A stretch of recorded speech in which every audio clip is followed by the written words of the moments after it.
Hello guys, wonderful good morning. আজকে সকাল সকাল বৃষ্টি হচ্ছে আর আমি নবনীতা তোমাদের সামনে চলে এসেছি আজকে আবার একটা নতুন ব্লগ নিয়ে। সারাদিন তোমরা আমার সাথে ব্লগে কন্টিনিউ থেকো। এই দেখো বন্ধুরা, আজকে সকাল সকাল বৃষ্টি হচ্ছে প্রচুর মাত্রায়।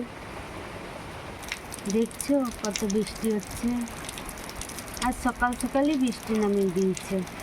কালকে লুচি বানিয়েছিল, তাই মা ফ্রিজে লুচি রেখে দিয়েছে। আমি চা লুচি খেতে পছন্দ করি, তাই আজকে ব্রেকফাস্টে আমি চা আর কালকে রাত্রে বাসি লুচি খাবো। চলো লুচিগুলো বের করে আনি। এই দেখো প্রচুর লুচি রাখা আছে, তা নিয়ে গিয়ে এখন রাখি, তারপর চাটা বানিয়ে নিই, তারপর খাবো। এই দেখো দেখো বন্ধুরা, চায়ের নাম শুনে ঠিক সময়ে চলে এসেছে। দেখো আমার চা হয়ে গেছে। আমি সকাল সকাল টিফিন করার জন্য বসে পড়েছি, চা আর বাসি লুচি দেখাচ্ছি। এই দেখো লুচি আর চা। বর রেডি হয়ে গেছে মার্কেট যাওয়ার জন্য। একদম ফিটফাট ভাবে মার্কেটে যায় বাবা, একদম ফিটফাট। চলে ওই দেখো যাচ্ছে না, কি করলো, এইখান থেকে গেল ভাইয়ের রুমে গিয়ে ঢুকে পড়লো। আমি ভাবলাম বেরিয়ে গেল, কিন্তু ভাইয়ের রুমে ঢুকেছে। কি ব্যাপার কি জানি। আমি ক্যামেরা অন করে বসে আছি, কিন্তু ভাইয়ের রুম থেকে বেরোচ্ছেই না। ব্যাপারটা কি কি অল্প করছে রে বাবা। আর আমি ক্যামেরা নিয়ে এখন যেতে পারবো না ভাইয়ের রুমে, যেহেতু ভাইয়ের এখন ডিউটি চলছে, এখন ডিউটি টাইম, তাই আমি ওখানে ক্যামেরা নিয়ে যেতে পারবো না। ওই দেখো বেরিয়ে চলে গেল, আবার এখানে আসছে। কি যে করে এই মানুষটা। এই দেখো কি বলছো, বাই বাই করার জন্য ওখান থেকে এখানে এসেছো। দেখো ওখান থেকে এখানে এসে বাই করে আবার কোথায় গেল, ফ্রিজে জল নিতে গেছে। এ বাবা, এই মানুষটা করেটা কি। এই দেখো এবার জল নিয়ে আবার ভাইয়ের রুমে চলে গেছে। সব বুঝতে পারছে যে আমি ক্যামেরা, ওই দেখো কোথা কাছে বুঝতে পেরেছি আমি ক্যামেরা অন করে আছি। এই চলে গেল। আমি জানতাম যে উকি মারবে, দেখলে তো, আমি ভালো করে জানতাম, তাই ক্যামেরাটা অন রেখেছি। চা লুচি খাবার পর ব্রেকফাস্টে এবার আমি দুটো কলা খাবো। এই দেখো বন্ধুরা, আমি এখন ছাদ বাগান থেকে একটা ঝিঙে তুলে নিচ্ছি, সবজি বানাবো। ঝিঙে তোলা হয়ে গেছে, এবার এই করলাটা তুলে নিই, দুটো বরবটিও নিয়ে নিই। এই দেখো পোকা লেগে গেছে। এই দেখো একটা ঝিঙে, করলা আর বরবটি তুলেছি। এই দেখো 10 পয়সা রাখা আছে, এখনকার দিনে এই টাকাটা চলে না। কটা বেগুন তুলে নিই। এই দেখো বেগুন গাছ থেকে দুটো বেগুনও নিয়ে নিই। ওই দেখো বন্ধুরা প্রজাপতি ছাদে, দেখছো কত ভালো লাগছে দেখতে। এই দেখো দেখছো কত ভালো প্রজাপতিটা, খুব সুন্দর। দেখো বন্ধুরা, আমি ছাদ বাগান থেকে এখন ফ্রেশ ঝিঙে, বেগুন, বরবটি, করলা আনলাম, সব কেটে নিয়েছি। একটা মিক্স ভেজ বানিয়ে নেব টমেটো আলু দিয়ে। দেখো বন্ধুরা, আবার মেঘ করেছে, আবার মনে হচ্ছে বৃষ্টি নামিয়ে দেবে। দেখছো এখানে আমার সবজিগুলো কেটে রাখা আছে। মা বেগুন ভাজবে, বেগুন রেখেছে।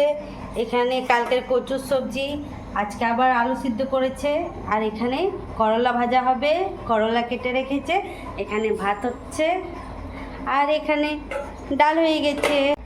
স্নান করতে যাওয়ার আগে ছাদ বাগান থেকে আনা সবজিগুলো কেটে রেখে গেছিলাম, এখন গিয়ে বানিয়ে নেব। আমি আমার সবজিটা বানাচ্ছি। দেখো হয়ে এসেছে, আর একটু হলেই হয়ে যাবে। সবজি বানানো হয়ে গেছে। এখানে সলাদ, এখানে কচুর সবজি, আলু মাখা, নিচে আছে ডাল, বেগুন ভাজা, ভাত, এখানে করলা ভাজা, আর এখানে আমার সবজিটা। লাঞ্চ করার পর ঘুমিয়ে গিয়েছিলাম, তারপর সন্ধেবেলা উঠে একটু টিফিন করে তারপর স্টাডি করছিলাম। এই দেখো এখন আমার স্টাডি করা হয়ে গেছে, ভাবলাম একটু তোমাদের সাথে কথা বলে নিই।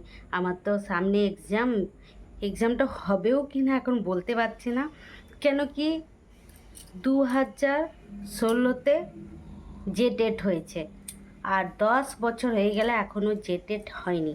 আমি যে ডেটের তৈরি করছি, কি আর পড়বো, 10টা বছর পড়তে পড়তে এক্সাম আসবে আসবে ভাবতে ভাবতেই সময় পেরিয়ে গেছে। আর পড়ার এনার্জি থাকবে?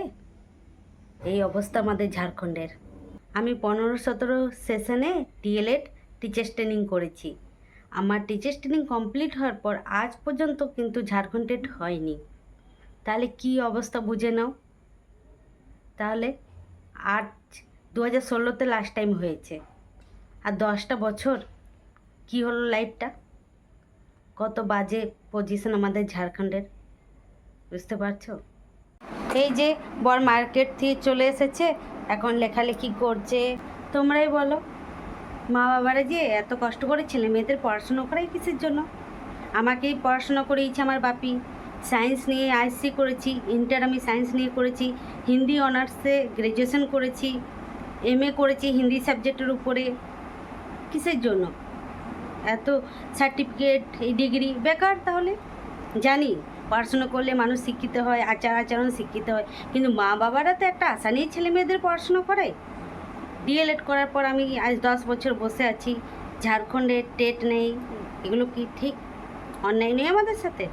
আজ পড়াশুনো করেও শিক্ষিত বেরোজগার আমরা। আর কতই বা বলবো। এবার মা ডিনার করার জন্য ডাকছে, এখন গিয়ে ডিনার করে নিই। কিছু তো বলার নেই, নিজের দুঃখ কষ্ট নিজের মধ্যেই চেপে রাখতে হবে। পড়ার এনার্জিটা থাকবে? জীবনটা শেষ হয়ে গেল। আজকে রাত্রে ডিনারে রুটি, সবজি, ভেজিটেবল চপ আর সিঙ্গারা। তোমাদের সাথে আবার আমার দেখা হচ্ছে নেক্সট ব্লগে। সবাই ভালো থেকো, সুস্থ থেকো। Good night.